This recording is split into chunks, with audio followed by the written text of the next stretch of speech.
Let's take an opportunity to look at the current status of all ceramic restorations in dentistry. I've been using all ceramic restorations routinely now for over a decade. And what we also have now with all ceramic restorations is a large amount of clinical studies to back up what we do. However, it can be quite a confusing area because there are a range of products on the market. So what I hope to do during this presentation is hopefully shed more light on what materials are out there and explain the nature of these materials, but also importantly go through what all ceramic materials can do for you, but also the instances where it would be inappropriate to use certain materials. We need to start with the material science, but the material science is highly clinically relevant. If we don't understand the nature of the material, we're not really going to be understanding why certain materials have advantages and why certain materials have disadvantages. This slide really shows you the three different types of ceramic material that are currently available. On the top left, we have the polycrystalline ceramic. In the middle, we have our feldspathic ceramic. And then on the right, we have Emax, which is our press ceramic. The easiest to understand, first of all, is the feldspathic ceramic.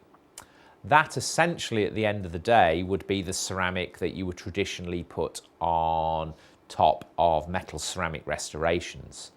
So you would have a metal ceramic restoration, and this would be the feldspathic porcelain that would go on the top. The advantage of it is that it has good aesthetics and good light transmission properties. It also has good light reflection properties, so it is quite similar in appearance to the natural tooth. There are significant disadvantages with it. Its strength is low, but when it is bonded to the metal ceramic material, its strength is more than acceptable for posterior use. It is also quite translucent, so you need an adequate thickness of it to essentially mask anything that's underneath. So you need a good thickness to mask dark teeth or to mask the metal underneath. And you can see it is basically a glass matrix here with alumina oxide particles in it, but the strength is slightly compromised with it. Well, for over 20 years, there have been attempts made to modify this material and to strengthen it. And the materials that have tried to do that were Empress 1 and Empress 2. The latest version of Empress is the Emax material, which is Empress Maximum. This is basically an infiltrated glass ceramic, but it is heat pressed. And hopefully what you can see with the slide is that it's a similar material to the middle material, but because it's heat pressed, the filler particles and the glass matrix fuse together. This makes it denser, and it also makes it much, much stronger. So this material is suitable for anterior and posterior use. The only failures I've seen of Emax have been molars in parafunction patients. We'll also look at this later, but currently I would not recommend this material as a routine bridge material either. But for single units on incisors, canines, premolars, you can use it with confidence. And I would also say you could use it with confidence on molar patients unless there is a heavy bite or bruxism. Now, the other material we have is the top left. This is a slightly different material. It's a very, very dense polycrystalline material. And this material is very high strength, and it is suitable for use in any area of the mouth. Now, polycrystalline materials, the main one that we would be using these days are the wide range of zirconia based materials. Now, also consider the aesthetics of these materials. The polycrystalline ceramic, the zirconia, is so dense that when I show you slides of this later, you'll notice that it's quite an opaque material. So it's often layered with feldspathic material to improve the aesthetics. One of the problems though is because of this dense polycrystalline ceramic structure, the feldspathic doesn't bond well to it, and so chipping rates with it can be quite high. So the feldspathic can chip off it. With the Emax material, on its own, it has good aesthetics. So I'll show you slides of Emax on its own later, and you'll probably think that that is quite a nice looking material. To take it to the next level, you can layer it with feldspathic material, and then the aesthetics of it are excellent. It's a very, very aesthetic material. So it's important that we understand the basic science of these materials because it does explain the advantages but also the disadvantages of these materials. Now let's first look at the range of Emax materials, which is an Ivoclar product. Now unfortunately, it's now quite confusing, but let's try and demystify it a little bit. Emax comes in a range of forms. It comes in its original form of just a press ceramic, which is Emax press, and that's the material I use. It also comes as Emax CAD, and Emax CAD is very similar to press. The Emax press is literally the heat pressed traditional ceramic. The only difference with the Emax CAD is it's actually pressed first, and then it is computer-assisted design and computer-assisted milling. But the properties of both and the strength of both are very similar. So it's largely irrelevant which one of those materials you use. We then have zirconia. Now this is a little bit confusing because Emax initially wasn't zirconia. So you have Emax Zirpress and Emax Zircad. Both of those are zirconia. So anything I say about zirconia would apply to either of those materials. There is also Emax Ceram, and Emax Ceram is a feldspathic porcelain that can be layered over any of these restorations. So on their own, the Emax Press and the Emax CAD have good aesthetics. When they are layered with the Emax Ceram, they have excellent aesthetics. So it's a little bit confusing, but hopefully that just demystifies that for you a little bit with those two materials. And with Emax, it has a translucency. The zirconia, because it's so dense, has better masking, but Emax, it comes with a range of ingots. Some are more translucent and slightly more aesthetic, whereas some are more blocking ingots.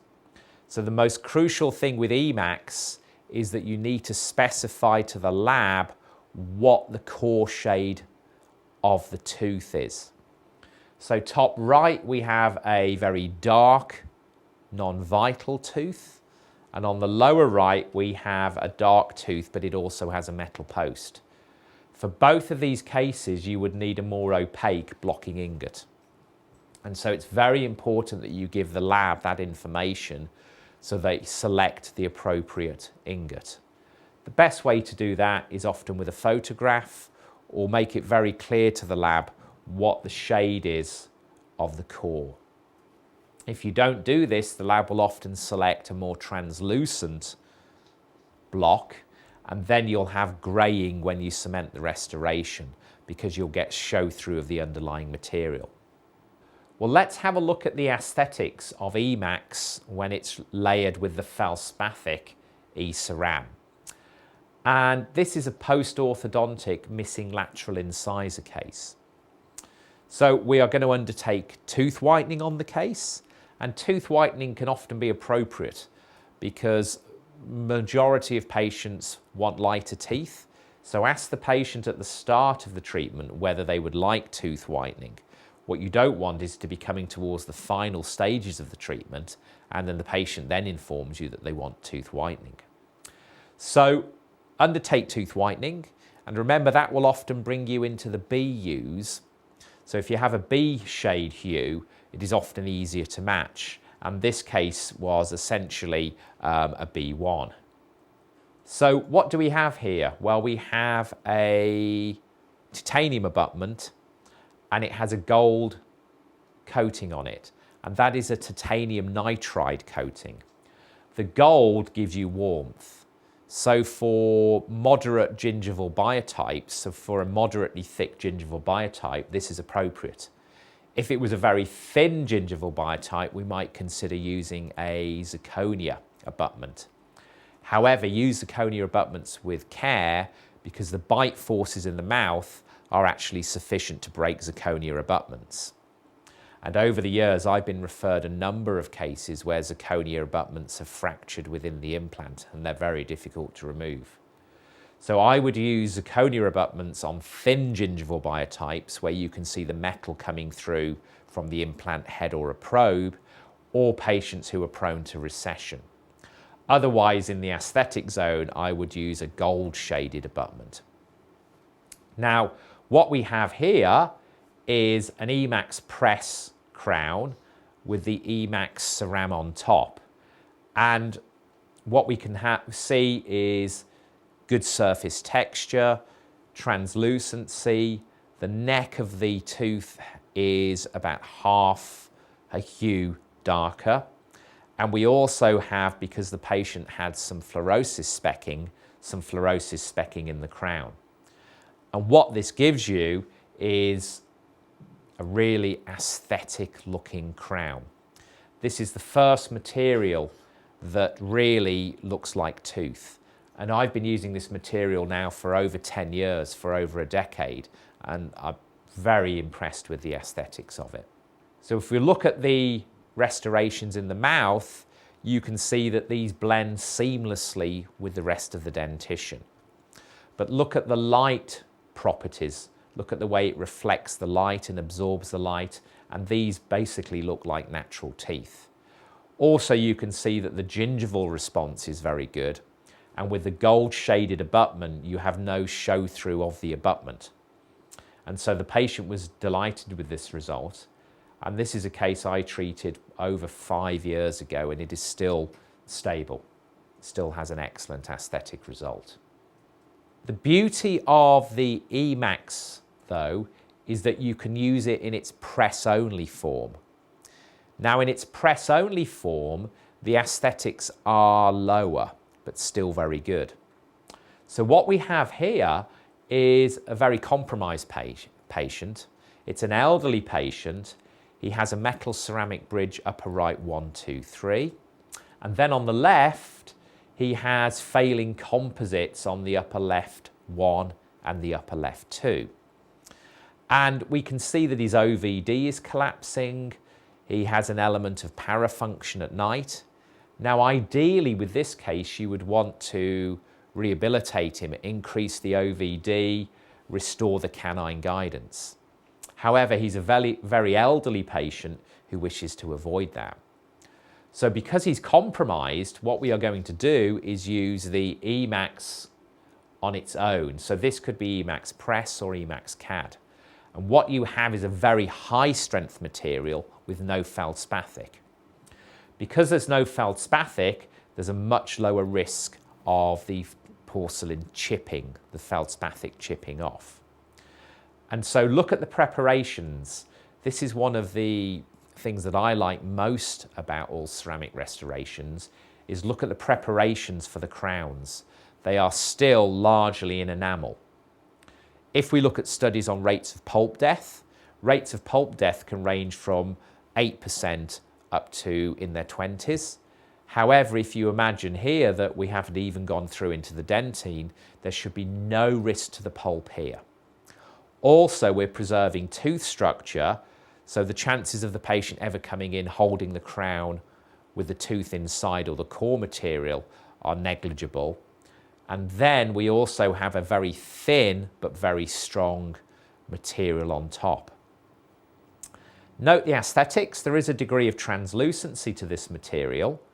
So the cements that you use to cement it on are important. So it can be dentine bonded on with a composite cement, or I prefer the self-adhesive resins, which come in a range of shades. And you would choose a shade that is appropriate to the shade of the crown. Do bear in mind that this is press only or CAD only. So there is no feldspathic on it. However, you can see that the laboratory have put surface texture on it, and they have also glazed it, so it has a very lifelike effect. However, do note that you can't put dentine hues in it, and you can only put limited translucency in it. And in addition to that, there's no change in the depth of colour. However, let's look at it in the mouth. And if you look at the aesthetics of it, the aesthetics of it are very lifelike. You would never achieve anything like this with zirconia on its own or with metal ceramic. And what I have done with the top right is actually etched the crown so that you can see that these ultra conservative preparations are still in enamel. So we have ultra conservative preparations, elimination of undercuts, very slightly rounded, and a very minimal chamfer finishing line. But do bear in mind, for single teeth, this material may not be appropriate because we lack incisal edge translucency, we lack dentine characterization, and an increased depth of colour at the neck. But we have very good natural light transmission, surface texture, and it does give you a depth of colour. Well, let's compare two cases. Now, these are the post-op views, and on the left what we have is a rehabilitation. This patient had a collapsing OVD, and you can see he has partial dentures. The OVD was raised with the partial dentures, and so the upper incisors have been restored with Emax press only. And you can see that the aesthetics blends very well with the natural canine teeth. However, on the right, this is a case that has been done with feldspathic as well on top. And you can see that there is some translucency, mamelon effect, and increase in depth of colour. So for those patients who want the next level of aesthetics, layer with the Emax ceram, the Emax feldspathic. But the differences between the case for most patients are negligible. A lot of patients would not even notice the difference between this. So discuss it with your patients. Both of these cases are not particularly compromised. So the one on the left, because he has a collapsing OVD and there was a suspicion of parafunction, we have used the Emax press only. However, on the right, this is a post-ortho case. He had no tooth surface loss particularly, and we have good canine guidance and disclusion of the crowns, so there is a very low risk of chipping here. So the case on the left is a little bit higher risk, which is why we have gone for the press only. These are the preparations for the Emax with the Emax ceram on top. And you can see again, these are our typical preparations for Emax. Elimination of undercuts, a slightly rounded preparation, and a minimal chamfer finishing line. Very conservative preparations. And this really is a beautiful material to work with. And this is what we're trying to do. We're trying to minimize tooth reduction. If you look at the top right, these would be all ceramic preps that I would routinely undertake nearly 20 years ago. But if we look at the lower case, this is now a typical Emax case. And this was a generalized tooth wear case. The lower arch was restored with direct composite, and the upper arch was restored with a combination of onlays and crowns. So you can see that we have a diagnostic wax-up of the final proposed restorations so that we can assess the aesthetics and we can assess the function. From the diagnostic wax-up, we've made a prep-through guide.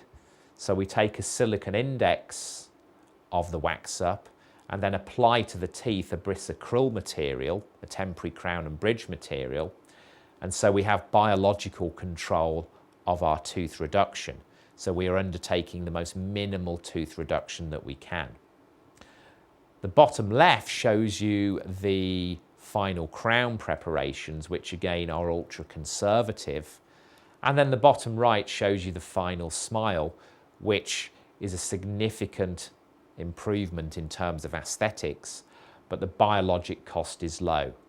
The chance of tooth fracture is low, chance of tooth restoration fracture is low, and the chance of pulpal problems is low. So what data do we have on Emax? Well, if we look at the 9-year data we have, a 94.8 survival, very high. And this study here was looking at anterior and also posterior restorations. So certainly from this we could have good confidence to use it for anterior and posterior use. And as I've mentioned earlier, my only failures on posteriors have been in parafunction patients. If we look at it in terms of a bridge material though, the results are more disappointing. And so if we look at 10 years service, 3-unit anterior bridges where the forces are lower, we can see that the failure rate is much higher, so a lower survival. And when these bridges fail, they invariably fail at the connector. So consequently, I would not currently recommend Emax bridges for routine use. And if we look at the range of the studies out there, what we can see is that some studies have very good survival rates. However, some studies have very low survival rates. So we need to watch the literature and see what happens, because it is likely that as we understand the material better, we can improve the survival rates. Do bear in mind though that if you are going to undertake an Emax bridge, it would be wise to make the connectors as long and as thick as possible to essentially eliminate that risk of connector failure. Let's now turn our attentions to zirconia, which is our other alternative material. And again, my experience with zirconia has been for over 10 years. The original material I used was the lava material, but now I've moved on to a range of other materials. It can come in two forms. It can come in a monolithic form, but the monolithic form is rather opaque, or it can be layered with feldspathic, and when it's layered with feldspathic, the aesthetics are very, very good. However, as we'll see in a bit, when it's layered with feldspathic, there is this risk of the chipping of the feldspathic porcelain off the framework. So let's look at a case here where there were some failing crowns and one tooth required extraction. So the upper right two has an old crown, the upper right one has a failing endodontics, and then the other two incisor teeth have crowns which require replacement. And you can see that there's been recession around the crowns. And this case has been treated with extraction, socket preservation, and also it's been treated with an ovate pontic concept. However, that's not our primary concern today. What we're really looking at is the crown and also the bridge that we replaced this with. And if you see, this is zirconia layered with feldspathic, and it gives you very warm aesthetics. The aesthetics are very, very good. They are almost as good as Emax. However, chipping, when we look at the literature, is a real issue. So we have a 7-year evaluation and we have a 4-year evaluation. And the survival rates, 76.5%, and the success 57%. And the majority of the failures is chipping. However, if you look at the bottom right, it's not really chipping that happens, it's more of a delamination. And so there are issues in terms of chipping. So again, I would not routinely recommend the use of zirconia feldspathic bridges. I would only use these bridges in the anterior region and only on patients who have very high aesthetic demands and no occlusal issues.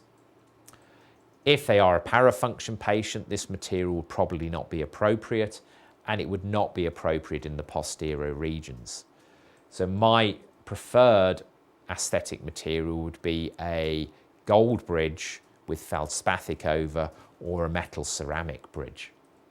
If we look at monolithic zirconia, this is a good alternative, but the aesthetics are compromised. It's a very opaque material. So you have to discuss with your patient whether they are happy to have this rather opaque material in their mouth. It should also be noted that with zirconia, it is an incredibly tough material, so it can be difficult to undertake endodontics through it, and it is difficult to polish or adjust. And so let's look at a severely compromised patient. This was an elderly patient, a class 3 occlusion, parafunction patient, a really compromised case. He underwent pre-restorative orthodontic treatment. So we've opened up the upper right tooth space where the tooth was missing, and the long-term orthodontics has given us a much better improvement in the jaw relationship. He has a more class 1 occlusion, and we also have a significant increase in the OVD. The gentleman declined an implant upper right too, so what we have undertaken here is zirconia only crowns. The patient was happy with the aesthetics, but what you can see is the aesthetics is rather opaque in this material. However, he is very high risk in terms of fracturing the restorations. If you look at the bottom left, you can see that what we've been able to do is undertake ultra-conservative preparations for the gentleman. And so we have maintained tooth structure, and we have placed a material that is very unlikely to chip. Our alternatives here are limited. I would not want to place Emax because of the bridge.